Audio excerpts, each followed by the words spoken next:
नमस्कार मित्रों, मैं शुभम जैन एक बार फिर से आपके साथ और आपका स्वागत है हमारे इस चैनल पर। यहाँ पर हम प्राथमिक शिक्षक पात्रता परीक्षा, teachers eligibility test, UP TET, MP TET, C TET, REET और बाकी राज्य के जो टेट्स हैं उसके लिए समान रूप से जो उपयोगी होता है, पेडागोजी का जो पोर्शन होता है सभी परीक्षाओं में पूछा जाता है, बाल विकास और शिक्षा शास्त्र। तो इससे संबंधित हमने यहाँ पर एक नया श्रृंखला स्टार्ट किया हुआ है जिसमें हम जो कठिन शब्द होते हैं पेडागोजी से रिलेटेड वो डिस्कस कर रहे हैं, उनको बारीकी से समझ रहे हैं और उनसे संबंधित क्वेश्चंस को सॉल्व कर रहे हैं। अभी हम 2 पार्ट यहाँ पर डिस्कस कर चुके हैं, ये हमारा तीसरा पार्ट है और आज हमारा जो टॉपिक है वो है अभिसारी और अपसारी चिंतन।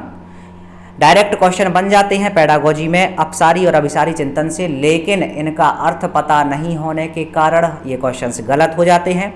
तो अब अगर आप ये वीडियो लास्ट तक देखते हैं तो इससे संबंधित किसी भी प्रकार का क्वेश्चन परीक्षा में आता है तो आपको किसी भी तरह की कोई दिक्कत नहीं आएगी।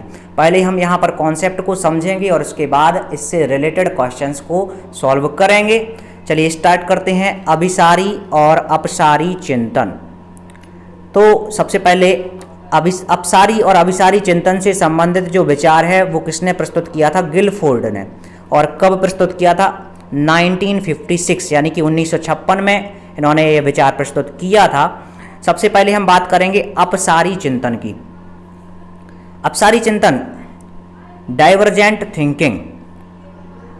अपसारी चिंतन है क्या? जब किसी व्यक्ति के सामने कोई समस्या रखी जाती है एवं उस समस्या के समाधान के लिए वो व्यक्ति अपनी कल्पनाशीलता एवं सृजनात्मकता का प्रयोग करता है तथा उस समस्या के समाधान के रूप में एक से अधिक हल प्रस्तुत करता है, तो इस प्रकार के चिंतन को अपसारी चिंतन कहते हैं। एक बार दोबारा आपको अच्छे से समझना है कि किस किस चीज़ का उपयोग करता है कोई व्यक्ति। कल्पनाशीलता का, समस्या के समाधान के लिए व्यक्ति अपनी कल्पनाशीलता का उपयोग करता है, और सृजनात्मकता, ये मेन पॉइंट है अपसारी चिंतन का, सृजनात्मकता। इन चीज़ों का प्रयोग करता है और समस्या के समाधान के रूप में एक से अधिक हल प्रस्तुत करता है। इस प्रकार के चिंतन को क्या बोला जाता है? अपसारी चिंतन। अब और अच्छे से इसको हम समझ लें, अपसारी चिंतन है क्या। देखिए, अपसारी चिंतन एक ऐसा चिंतन है जिसमें व्यक्ति स्वतंत्र होता है समस्या का समाधान करने के लिए, किसी भी तरीके से वो समस्या का समाधान प्रस्तुत कर सकता है। और इसमें जो थिंकिंग रखी जाती है वो डाइवर्जेंट होती है। किस प्रकार की थिंकिंग होती है? इसमें जो भी चीज़ बालक सोचता है उसमें क्यों, क्या इत्यादि प्रश्न उसके दिमाग में आते हैं। जैसे कि एक एग्जाम्पल ले लेते हैं। टीचर ने बताया कि जो जल है, जल अगर 100 डिग्री सेल्सियस ताप तक गर्म किया जाए तो वो वाष्प के रूप में बदल जाता है। ठीक है, अब जो बालक है वो दिमाग में सोचेगा कि ऐसा क्यों होता है, उसको गर्म करने पे वो वाष्प के रूप में क्यों बदल जाता है, क्या कारण है, मतलब कि वो उस कारण की तह तक जाने का प्रयास करता है। तो इस प्रकार का जो चिंतन होता है वो क्या होता है? अपसारी चिंतन। ठीक है, तो वो शिक्षक से बार बार प्रश्न करेगा कि ऐसा क्यों होता है कि इसको हम गर्म करते हैं तो ये वाष्प के रूप में उड़ जाता है, क्या कारण हो सकता है। तो जब कारण जानने का प्रयास किया जाए, सृजनात्मकता का प्रयोग किया जाए और कल्पनाशीलता का, वो कल्पना करे, तो इस प्रकार का चिंतन क्या कहलाता है? अपसारी चिंतन। और वो बार बार क्वेश्चंस करेगा टीचर से, तो टीचर उसको रिप्लाई देंगे कि जो क्वथनांक होता है वो एक ऐसा ताप होता है जिस पर कोई भी जो द्रव है वो वाष्प के रूप में बदल जाता है। तो जल का जो क्वथनांक है वो 100 डिग्री सेल्सियस है, इस कारण से इसको 100 डिग्री सेल्सियस ताप तक गर्म करने पर वो वाष्प के रूप में बदल जाता है। तो इस तरह से जो छात्र है उसने अपनी समस्या, उसकी जो कल्पना कर रहा था, वो अपने अंदर चिंतन कर रहा था, उसका समस्या का उसको समाधान प्राप्त हो गया। तो जब इस तरह से छात्र अपने दिमाग में क्वेश्चंस लाता है तो इस प्रकार का चिंतन क्या कहलाता है? अपसारी चिंतन। तो आपको ध्यान रखना है इसमें किस चीज़ की प्रधानता होती है? सृजनात्मकता की और कल्पनाशीलता की यहाँ पर प्रधानता होती है। और अपसारी चिंतन को हम 2 नामों से और भी जानते हैं। अपसारी चिंतन को हम सृजनात्मक चिंतन भी कह सकते हैं, सृजनात्मक चिंतन, या फिर सर्जनात्मक चिंतन। सृजनात्मक चिंतन, सृजनात्मकता का अर्थ आप सभी जानते हैं क्रिएटिविटी। अगर छात्र अपने अंदर नए नए तरीकों से कोई चीज़ करने का प्रयास करता है, सीखने का प्रयास करता है, कल्पनाएं करता है, तो ये क्या कहलाता है? सृजनात्मकता, यानी कि सृजन करना, निर्माण करना, अपने अंदर प्रश्नों का निर्माण करना, विधियों का निर्माण करना कि कौन सी विधि से हम डायरेक्ट या सरल तरीके से समस्या का समाधान प्रस्तुत कर सकते हैं, समस्या को हल कर सकते हैं। तो इस प्रकार से जो चिंतन होता है उसको क्या बोला जाता है? अपसारी चिंतन। चलिए आगे बढ़ते हैं। एक उदाहरण दिया गया है अपसारी चिंतन के लिए। जब कक्षा में एक शिक्षक किसी विद्यार्थी से प्रश्न करता है कि यदि तुम्हारे पंख लगे होते तो तुम क्या करते? अच्छे से समझना है आपको। एक बहुत अच्छा एग्जाम्पल है। शिक्षक ने छात्रों से प्रश्न किया कि यदि तुम्हारे पंख लगे होते तो तुम क्या करते? अब इस प्रश्न का कोई सटीक उत्तर नहीं है, अतः ऐसी स्थिति में बालक इसके बारे में कल्पना करेगा और फिर अपने विचार कुछ इस तरह से प्रस्तुत करेगा। वो इस तरह से उत्तर देगा कि मुझे घूमना बहुत पसंद है, अगर मेरे पंख होते तो मैं पूरी दुनिया की सैर करता। ठीक है, ये एक उत्तर हो गया। या फिर वो कुछ और उत्तर भी दे सकता है, जैसे कि मेरा एक बहुत अच्छा दोस्त था, वो अब विदेश पढ़ने चला गया, अगर मेरे पंख होते तो जब भी मेरा मन होता मैं उससे मिलने चला जाता। ये दूसरा उत्तर उसके माइंड में आया। इसके अलावा और भी उत्तर उसके माइंड में आए कि वो क्या क्या कर सकता है अगर उसके पंख होते तो, जैसे कि अगर मेरे पंख होते तो मैं आसमान में पक्षियों के साथ उड़ने की रेस लगाता। तो यहाँ पर बालक ने अपसारी चिंतन का प्रयोग करके प्रश्न का उत्तर दिया। कहने का तात्पर्य ये है कि अपसारी चिंतन ऐसा चिंतन है जिसमें माइंड जो है वो किसी एक चीज़ पे ही डिपेंड नहीं रहता, उसमें हम किसी भी तरीके से अपना उत्तर दे सकते हैं। ये जरूरी नहीं है कि उसका उत्तर सभी के द्वारा एक जैसा ही दिया जाए। ठीक है, तो जिस तरह से इस क्वेश्चन का उसने 3 तरीके से उत्तर दिया है, तो इस प्रकार का चिंतन क्या कहलाता है? अपसारी चिंतन। अब अपसारी चिंतन के जो महत्वपूर्ण बिंदु हैं वो हम देख लेते हैं। सबसे पहली बात तो इसके द्वारा खोजा गया समाधान मुक्त अंत वाला होता है, ओपन एंडेड। मुक्त अंत का मतलब है कि उसका कुछ भी उत्तर हो सकता है। जैसे कि अभी जो हमने एग्जाम्पल लिया था कि शिक्षक ने छात्रों से प्रश्न किया कि अगर उनके पंख होते तो वो क्या कर सकते थे, तो इसका जो समाधान है वो किस प्रकार का है? मुक्त अंत वाला, यानी कि छात्र स्वतंत्र हैं, कोई भी उत्तर दे सकते हैं वो अपने हिसाब से। तो इस प्रकार का जो चिंतन होता है वो अपसारी चिंतन होता है। लेकिन जहाँ पर उत्तर देने का एक बंधन होता है, जैसे कि कह दिया जाए कि भारत की राजधानी क्या है, तो उत्तर सभी के द्वारा क्या दिया जाएगा? दिल्ली या फिर नई दिल्ली। तो यहाँ पर ये किस प्रकार के चिंतन का उदाहरण हो जाएगा? अभिसारी चिंतन, क्योंकि यहाँ पर मुक्त अंत नहीं है, यहाँ पर एक बंधन है और उसी बंधन में रहकर हमें सही उत्तर देना है। तो अपसारी चिंतन जो है उसमें किस प्रकार का समाधान होता है? मुक्त अंत वाला होता है। इसके अलावा हम ऊपर डिस्कस कर चुके हैं कि इसमें किस चीज़ को बढ़ावा दिया जाता है? सृजनात्मकता, यानी कि क्रिएटिविटी को बढ़ावा दिया जाता है। छात्र माइंड में तरह तरह के क्वेश्चंस लाता है कि ऐसा क्यों होता है, क्या है, उसका रीजन जानने का प्रयास करता है, तो ये सृजनात्मकता को बढ़ावा देता है। इसके अलावा इसमें किसी समस्या के एक से अधिक हल होते हैं, जैसे कि उपरोक्त उदाहरण, जो कि ऊपर उदाहरण बताए गए हैं, तो एक समस्या के एक से ज़्यादा हल हो सकते हैं किस प्रकार के चिंतन में? अपसारी चिंतन में। इसके अलावा यह रूढ़िबद्ध नहीं है, मतलब कि इसमें कोई बंधन नहीं होता है, रूढ़िवादिता नहीं होती है, स्वतंत्रता होती है, अर्थात किसी एक ही बिंदु पर केंद्रित होकर उसका समर्थन नहीं करता, बल्कि उसका पूरा अवलोकन करके एक से अधिक नतीजे प्रस्तुत करता है, जैसे कि उपरोक्त उदाहरण जो हमने ऊपर डिस्कस किया हुआ है। और इसमें लचीलापन होता है। लचीलापन मतलब कल हमने जो पेडागोजी की क्लास ली थी, मैथ्स पेडागोजी में इसका अर्थ बताया था कि लचीलापन क्या कहलाता है। उसके लिए हम किसी भी तरह की विधि का उपयोग कर सकते हैं। किसी एक समस्या का समाधान प्रस्तुत करने के लिए जब हम एक से अधिक विधियों का प्रयोग कर सकते हैं, तो इस प्रोसेस को क्या बोला जाता है? लचीलापन। तो जो अपसारी चिंतन होता है उसमें बालक अपने अनुसार मुक्त होता है, उसमें वो किसी भी तरीके की विधि के द्वारा समाधान प्रस्तुत कर सकता है। तो इस प्रकार का चिंतन क्या कहलाता है? अपसारी चिंतन। तो ये जो प्रमुख लक्षण थे, 5 लक्षण जो हमने दर्शाए हैं वो अपसारी चिंतन के थे। इसके अलावा 2 लक्षण और होते हैं इसमें कि ये कल्पनाशीलता को बढ़ावा देता है, मतलब कि इसमें इमेजिनेशन करता है छात्र, विभिन्न प्रकार की कल्पनाएं दिमाग में लाता है, जो कि हम उपरोक्त उदाहरणों में डिस्कस कर चुके हैं। इसके अलावा ये एक प्रकार का पार्श्व चिंतन है। पार्श्व चिंतन का मतलब होता है साइड थिंकिंग। पार्श्व चिंतन का मतलब क्या होता है? Side thinking. अब ये साइड थिंकिंग क्या है? कुछ हटके सोचता है बालक। जैसे कि क्वेश्चन किया गया था कि जो पानी है वो 100 डिग्री सेल्सियस पर वाष्प में बदल जाता है। तो उसने दिमाग में ये चिंतन किया, साइड थिंकिंग, पार्श्व चिंतन किया कि ऐसा क्यों होता है कि वो इसी ताप पे वाष्प में बदलता है। या फिर दूसरा एग्जाम्पल हमने लिया कि अगर पंख होते तो क्या करते, तो उसमें भी उसने पार्श्व चिंतन किया और 3 तरह से उत्तर सोचा। तो जो सृजनात्मक चिंतन या अपसारी चिंतन होता है उसमें किस प्रकार का चिंतन होता है, पार्श्व चिंतन होता है। अतः जिस चिंतन में उपरोक्त गुण दिखाई दें वहाँ पर कौन सा चिंतन होता है, अपसारी चिंतन होता है। तो ये जो हमने अभी तक यहाँ पर डिस्कशन किया ये था अपसारी चिंतन का। इसके बाद आते हैं हम अभिसारी चिंतन पे। इसके पहले आप लोगों से अनुरोध है कि पीडीएफ की जो लोग डिमांड करते हैं कमेंट्स में, तो पीडीएफ हम ऑलरेडी यहाँ पर क्लास लेने के बाद टेलीग्राम ग्रुप पर डाल देते हैं। और आप लोगों को पता होगा कि टेलीग्राम ग्रुप जो है हमारा वो इसी नाम से है, सुविज्ञा नाम से। वहाँ पर जाकर आप पीडीएफ प्राप्त कर सकते हैं।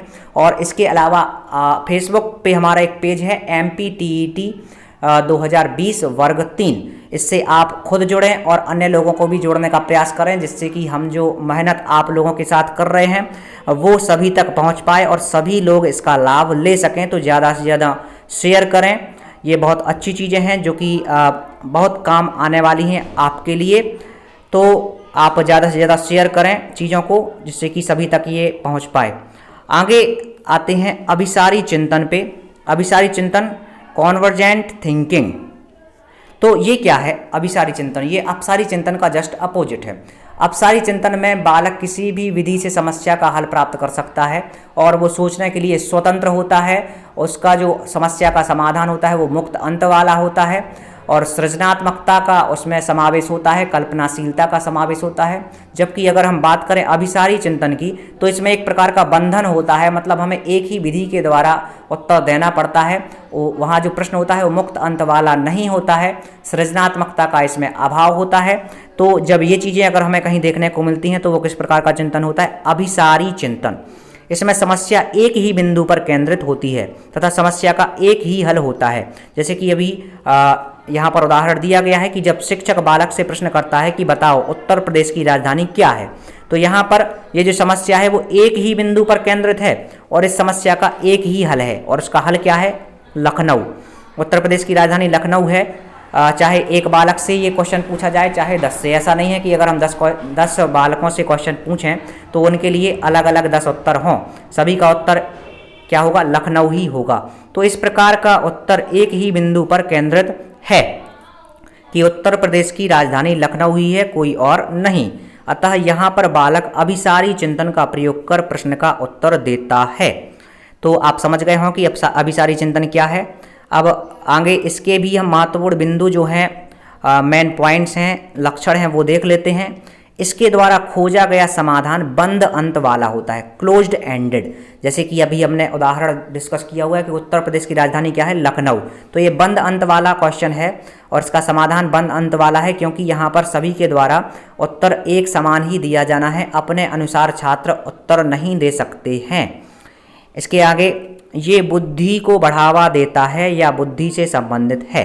बिल्कुल सही बात है। यहाँ पर आपको नॉलेज होना चाहिए कि उत्तर प्रदेश की राजधानी क्या है, मतलब कि उत्तर एक ही है आपके लिए, इसमें बाउंडेशन है, वही उत्तर सही होगा। अगर आप कुछ और उत्तर देते हैं तो वो गलत हो जाएगा। तो आपको माइंड पे जोर देना पड़ेगा, बुद्धि को बढ़ावा देना पड़ेगा, याद करना पड़ेगा चीज़ों को, जिससे कि आप अभिसारी चिंतन के माध्यम से सही उत्तर प्रदान कर पाएँ। इसमें गति होती है, अर्थात इसके द्वारा शीघ्र समाधान प्रस्तुत किया जाता है, मतलब कि इसमें कल्पनाशीलता नहीं होती, सृजनात्मकता का अभाव होता है। जो भी चीज़ें होती हैं डायरेक्टली उनका समाधान प्रस्तुत किया जाता है, क्योंकि उसका एक ही उत्तर होता है, उसका अपने अनुसार हम उत्तर नहीं दे सकते हैं। तो इसमें गति भी होती है और समाधान जो है शीघ्र प्रस्तुत किया जाता है। इसके बाद इसके द्वारा खोजे गए समाधान अधिक शुद्ध होते हैं। अधिक शुद्ध क्यों होते हैं? क्योंकि उनका एक ही सही उत्तर होता है।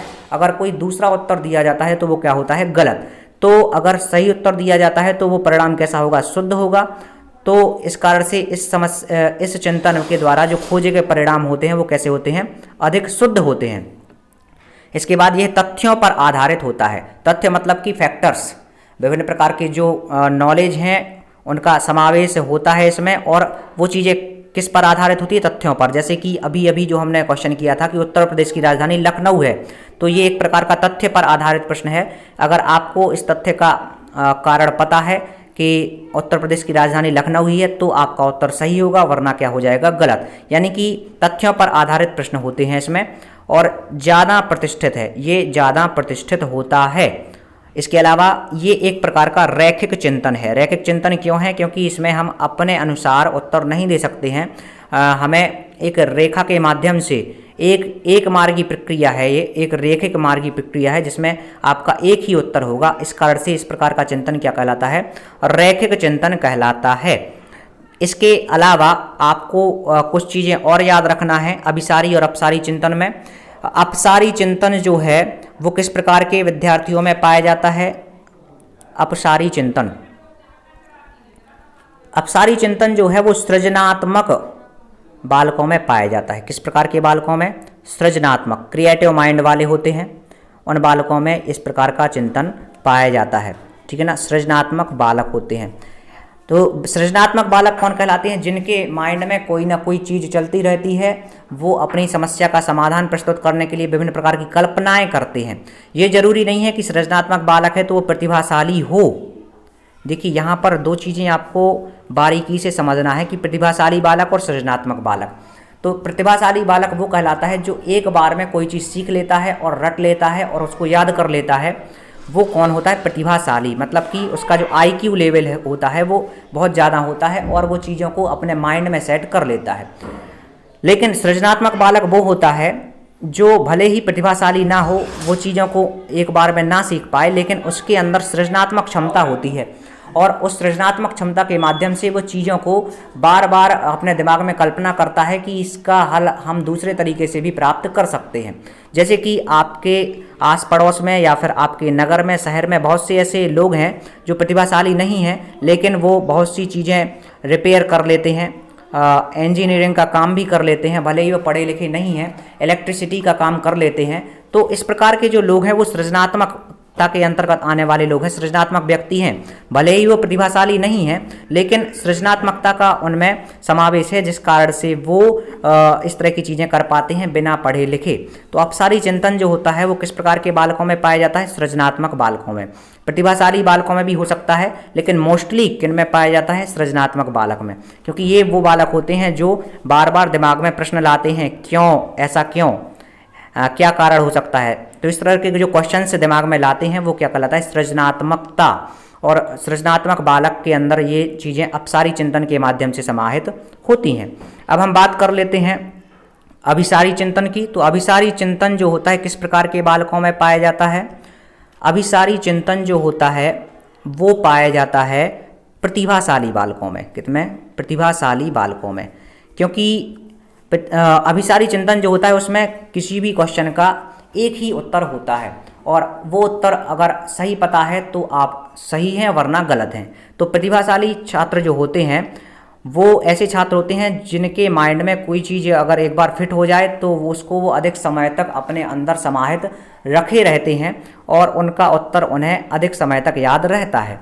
तो प्रतिभाशाली छात्र जो हैं वो अभिसारी चिंतन के माध्यम से सोचते हैं, उनमें सृजनात्मकता या कल्पनाशीलता का अभाव होता है। उनके माइंड में जो चीज़ पहले से फिट है वो उसका सही उत्तर दे देते हैं। तो अभिसारी चिंतन किस प्रकार के विद्यार्थियों में पाया जाता है? प्रतिभाशाली विद्यार्थियों में।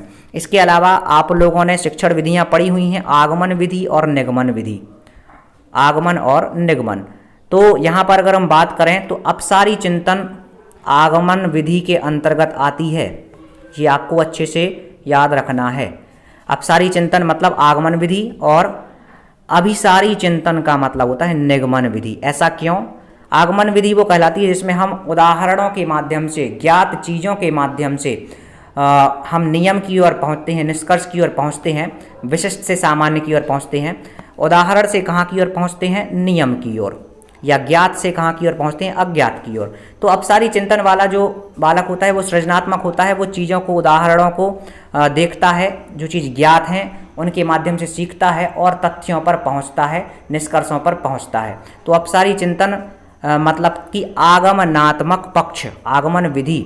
और अभिसारी चिंतन में क्या किया जाता है? रट लिया जाता है उत्तर और उसका समाधान प्रस्तुत कर दिया जाता है। मतलब कि नियम से कहाँ की ओर पहुँचा जाता है? उदाहरण की ओर पहुँचा जाता है। या अज्ञात से कहाँ की ओर पहुँचा जाता है? ज्ञात की ओर। या नियम से उदाहरण की ओर। तो नियम से उदाहरण की ओर किस विधि में जाते हैं हम? निगमन विधि में। तो अभिसारी चिंतन जो है वो किसके अंतर्गत आता है? निगमनात्मक पक्ष या निगमन विधि के अंतर्गत। और अपसारी चिंतन किसके अंतर्गत आता है? आगमनात्मक पक्ष यानी कि आगमन विधि के अंतर्गत। तो ये डिटेल एनालिसिस था। अब इससे संबंधित हम क्वेश्चंस कर लेते हैं कुछ, जिससे कि आप लोगों को पता चल सके कि आप लोगों ने जो पढ़ा हुआ है अभी अभी उसका कितना भाग आपने ग्रहण किया हुआ है। तो जितने क्वेश्चंस यहाँ पर हम डिस्कस कर रहे हैं उसमें से आपके कितने सही होते हैं वो आपको कमेंट बॉक्स में बताना है। पहला क्वेश्चन है, वह चिंतन जिसका परिणाम सदा, यहाँ पर आपको सुधार लेना है, सदा श्रेष्ठ प्रतिक्रिया होता है। तो देखिए श्रेष्ठ प्रतिक्रिया का मतलब क्या होता है कि बिल्कुल सही उत्तर देना। तो बिल्कुल सही उत्तर किस चिंतन के अंतर्गत दिया जाता है? अभिसारी चिंतन। कौन सा चिंतन? अभिसारी चिंतन। यहाँ पर बी ऑप्शन में अपसारी चिंतन होना चाहिए, थोड़ा मिसप्रिंट हुआ है, लेकिन वो हमारा उत्तर नहीं होगा। श्रेष्ठ प्रतिक्रिया का मतलब होता है बिल्कुल सही उत्तर देना, और एक बार में बिल्कुल सही उत्तर देना है तो किस प्रकार के चिंतन की बात कही जा रही है? अभिसारी चिंतन की बात कही जा रही है। तो ऑप्शन नंबर आ हमारा इस क्वेश्चन का राइट आंसर होगा। अगला क्वेश्चन देखते हैं, क्वेश्चन नंबर सेकंड लिखा हुआ है, प्रतिभाशाली बालकों का चिंतन होता है। तो देखिए प्रतिभाशाली बालकों का चिंतन किस प्रकार का होता है? अभिसारी चिंतन होता है। जबकि अपसारी चिंतन किनका होता है? सृजनात्मक बालकों का। तो क्वेश्चन नंबर 2 का जो राइट आंसर है वो ऑप्शन नंबर 2। क्वेश्चन नंबर 3 पे आते हैं, लिखा हुआ है आउट ऑफ द बॉक्स, यानी कि बॉक्स के बाहर। बॉक्स के बाहर ये चिंतन किससे संबंधित है? तो आउट ऑफ द बॉक्स ये लिखा हुआ है शब्द, ये किस चिंतन से संबंधित है? अपसारी चिंतन से संबंधित है। क्योंकि खुले दिमाग, मुक्त अंत, हमने यहाँ पर एक पॉइंट डिस्कस किया होता है, मुक्त अंत वाला समाधान होता है। मुक्त अंत मतलब कि खुला स्वतंत्र होता है माइंड, हम कुछ भी आंसर दे सकते हैं। इसी प्रकार से आउट ऑफ द बॉक्स का मतलब क्या था? खुला हुआ बॉक्स। माइंड एक प्रकार का खुला हुआ बॉक्स है और उसके माध्यम से हम अपने समाधान को दे सकते हैं, मतलब कि मुक्त अंत का समाधान हम प्रस्तुत कर सकते हैं। और एक किस चिंतन के अंतर्गत आता है? अपसारी चिंतन के अंतर्गत आता है। तो हमारा इस क्वेश्चन का राइट आंसर है ऑप्शन नंबर सी। अगला क्वेश्चन देखते हैं, क्वेश्चन नंबर 4 लिखा हुआ है, सृजनात्मकता मुख्य रूप से संबंधित है। तो सृजनात्मकता मुख्य रूप से किस चीज से संबंधित है? अभी अभी हमने बताया हुआ है अपसारी चिंतन। तो क्वेश्चन नंबर 4 का जो राइट आंसर है वह ऑप्शन नंबर बी। आगे बढ़ते हैं, क्वेश्चन नंबर 5 पे आते हैं, लिखा हुआ है, मान लीजिए आप विद्यालय शिक्षा बोर्ड के अध्यक्ष हैं। आप अपने अधिकार क्षेत्र के अंतर्गत आने वाले विद्यालयों की शिक्षा की संपूर्ण गुणवत्ता को सुधारने के लिए क्या योजना बनाएंगे? इस प्रकार का प्रश्न एक उदाहरण है। निम्न स्तरीय अभिसारी, निम्न स्तरीय अपसारी, उच्च स्तरीय अभिसारी या फिर उच्च स्तरीय अपसारी। देखिए यहाँ पर योजना बनाने की बात कही जा रही है। किसकी योजना? आप क्या हैं? विद्यालय शिक्षा बोर्ड के अध्यक्ष, मतलब कि एक महत्वपूर्ण पद पर आप हैं और आप अपने अधिकार क्षेत्र के अंतर्गत आने वाले विद्यालयों को शिक्षा की संपूर्ण गुणवत्ता को सुधारने के लिए योजना क्या बनाएंगे? देखिए योजना बनाने का जो काम है वो सृजनात्मकता का काम है, कल्पनाशीलता का भी काम है, कल्पना करनी पड़ती है, विभिन्न प्रकार से दिमाग में सोचना पड़ता है। तो अभिसारी वाले जो विकल्प हैं वो यहीं से हम क्रॉस कर दें, क्योंकि सृजनात्मकता और कल्पनाशीलता किसके अंग है? अपसारी। अब देखिए ये निम्न स्तरीय अपसारी होगा कि उच्च स्तरीय अपसारी? पहली बात तो ये जो बात कही जा रही है शिक्षा बोर्ड के अध्यक्ष की कही जा रही है, मतलब कि महत्वपूर्ण पद है। और जो योजना बनाना वो किसकी योजना बनाना है? विद्यालय की शिक्षा की संपूर्ण गुणवत्ता को सुधारने की योजना बनाना है। मतलब कि ये निम्न स्तरीय योजना नहीं है, ये किस प्रकार की योजना है? उच्च स्तरीय योजना है, और इसके लिए उच्च स्तरीय अपसारी चिंतन का प्रयोग करना पड़ेगा। यानी कि जो हमारा राइट आंसर होगा इस क्वेश्चन का, क्वेश्चन नंबर 5 का, वो होगा हमारा ऑप्शन नंबर डी। अगला क्वेश्चन देखते हैं, क्वेश्चन नंबर 6 लिखा हुआ है, प्रतिभाशाली शिक्षार्थी खाली स्थान है।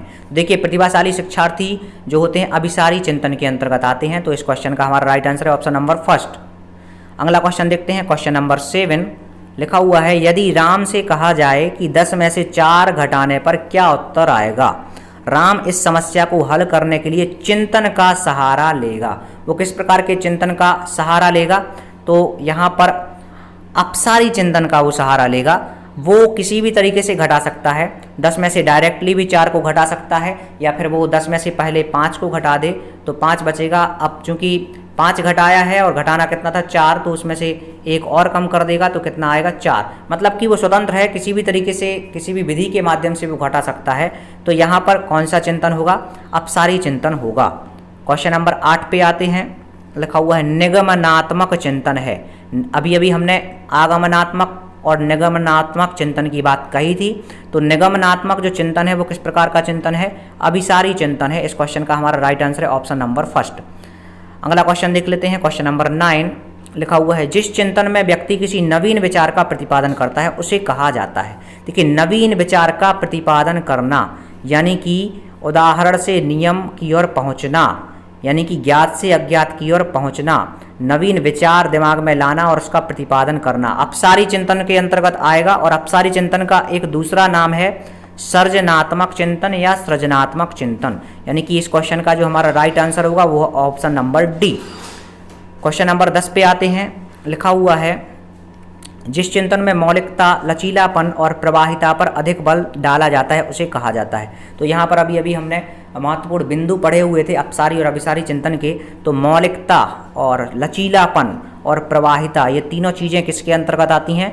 अपसारी चिंतन के अंतर्गत आती हैं। और अपसारी चिंतन चूंकि यहाँ विकल्प में नहीं है तो यहाँ पर हमारा जो राइट आंसर होगा वो होगा सर्जनात्मक चिंतन, क्योंकि अपसारी चिंतन का ही दूसरा नाम है सर्जनात्मक चिंतन।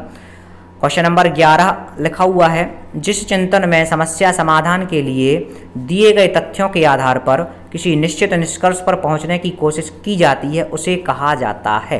देखिए, समस्या समाधान के लिए दिए गए तथ्यों के आधार पर किसी निश्चित निष्कर्ष पर पहुंचने की कोशिश की जाती है। तो यहाँ पर सृजनात्मकता का कार्य किया जा रहा है और सृजनात्मकता और कल्पनाशीलता का भी यहाँ पर समावेश है। तो ये किस विधि के अंतर्गत आएगा? अपसारी चिंतन के अंतर्गत आएगा। क्वेश्चन 11 का जो राइट आंसर है वो ऑप्शन नंबर बी। अगला क्वेश्चन देखते हैं। क्वेश्चन नंबर 12 लिखा हुआ है छात्र जीवन में यदि कोई यह सोचता है कि वह बड़ा होकर IAS ऑफिसर बनेगा तथा भांति भांति का सुधार लाएगा तो उसका यह चिंतन एक उदाहरण होगा। देखिए, अगर IAS ऑफिसर बनने का एम है और उसका मूल उद्देश्य क्या है कि विभिन्न प्रकार के सुधार लाएगा, सृजनात्मकता का समावेश है। यहाँ पर सृजनात्मकता करनी पड़ेगी, बदलाव करने पड़ेंगे जिसके माध्यम से सुधार लाया जा सके सिस्टम में। तो यहाँ पर ये किस प्रकार का चिंतन है? अपसारी चिंतन है। तो क्वेश्चन 12 का जो राइट आंसर है वो है हमारा ऑप्शन नंबर बी। इस तरह से हमारा ये पार्ट यहीं पर संपन्न होता है। आशा है कि आप लोगों को ये पसंद आया होगा। आगे भी हम इसी तरह से नए नए टॉपिक लेकर आते रहेंगे। फिलहाल आज के लिए इतना ही।